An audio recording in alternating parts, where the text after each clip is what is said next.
Hey guys, this is a quick story about how if one doesn't lean into embarrassment as something that can make their life better, to learn from, to test out the boundaries of their imagination and art and all the things that we talked about with chapter 6, that art can actually, or sorry, embarrassment can actually swallow you up if combined with terror, in not a positive way. So I have a friend, Jack.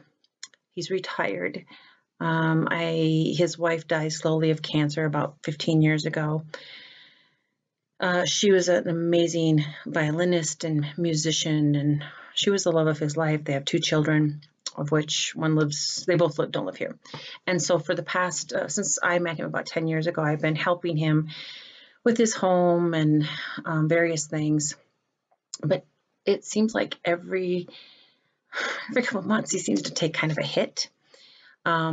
Physically, he's had some relationships, all of which that haven't panned out. And so we've had to move him from his longtime home in McKinnon Park. I've helped him. It took me about a year because he started hoarding things and getting his house ready to sell. And as that was going on, instead of, you could tell he was embarrassed that of the amount of stuff that he had.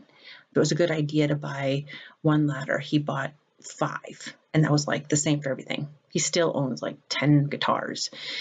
And so instead of kind of like acknowledging that, he took that embarrassment and translated it into shame, but didn't identify who was putting that on him, if that makes any sense. And so ultimately it's a shame, but he says it's embarrassment because he says a lot, I'm so embarrassed. And then what he does is he's MIA. So while I'm working on things in his house to help him out, he'll just take off and not return, kind of leaving me to all the tasks.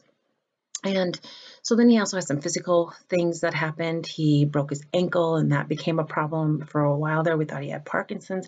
And so because of his age, which really is not that old, he's only in his late 70s, he has lost his capacity to be the kind of physical person he was before. He was really into biking and hiking and did a lot of like camping and all sorts of outdoor stuff. But every time an obstacle has gotten in his way, he has chose to let it defeat him immediately, and has translated it that it's been a hit to his masculinity a little bit, and that embarrasses him.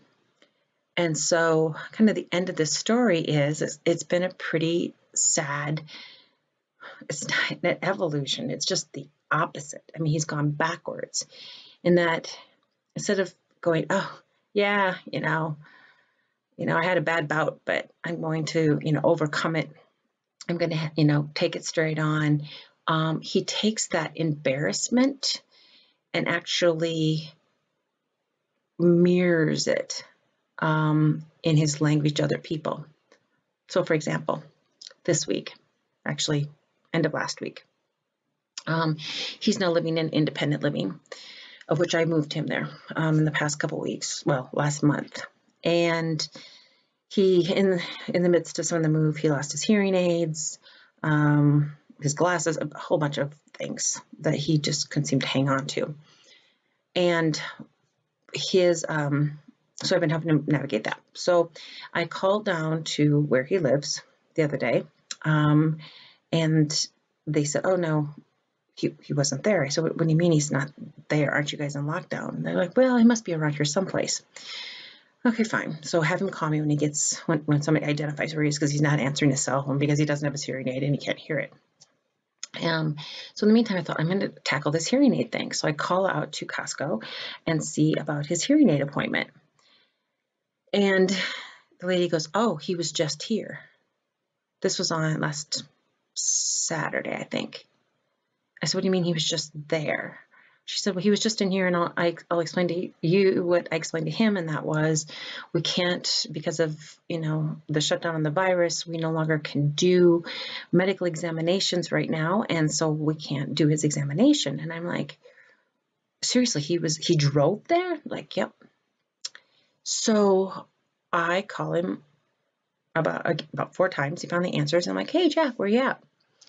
And he says, oh, I'm in Costco. I said, okay, what are you doing? Well, I came to see about my hearing aids. I said, I told you I would take care of that. He goes, yeah, I know. And again, it's that embarrassment that somebody's having to help him in his own vulnerability. And he has translated that into something that has become detrimental in his ability to live a quality life. He shouldn't be driving. And now I said, hey, have you thought about the fact that where you live is on shutdown? And then he said, well, it's okay. I struck up a deal with the girl at the front desk. They'll let me back in. And my response, and again, it's a person I love dearly and have helped for years and years, not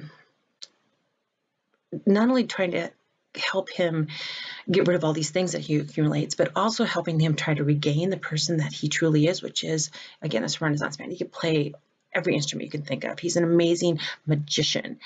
He's part of the Shriners. He has this beautiful voice. He used to run the Shakespeare Society in Sioux Falls. He does none of that anymore. None of that.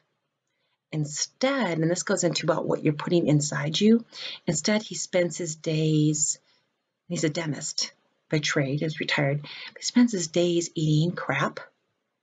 I mean crap. He drinks too much.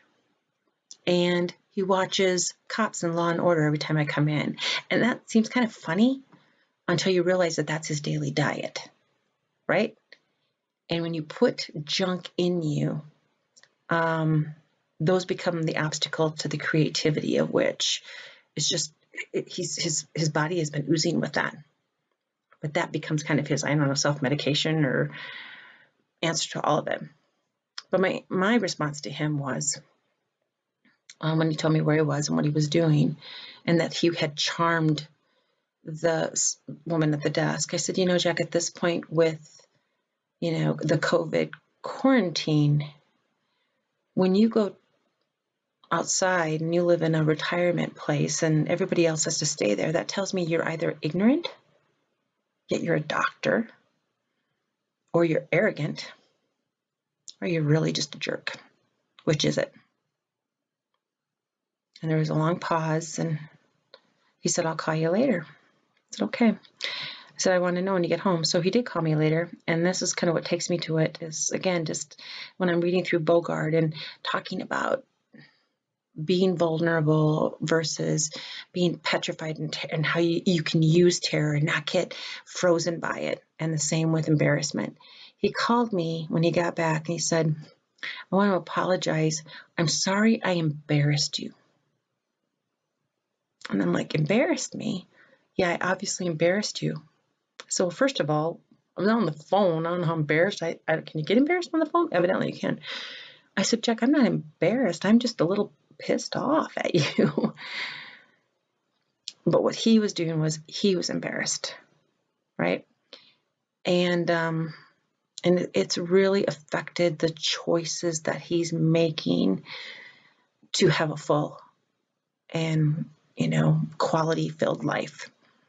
So anyway, I was just thinking about that, about terror and embarrassment and shame, and again, how you can choose to use it to your advantage and create art, like I wish this artist would, or how you can use it as a crutch, or get trapped underneath, the wave of it. So I don't know, little food for thought. Let me know what you think about that.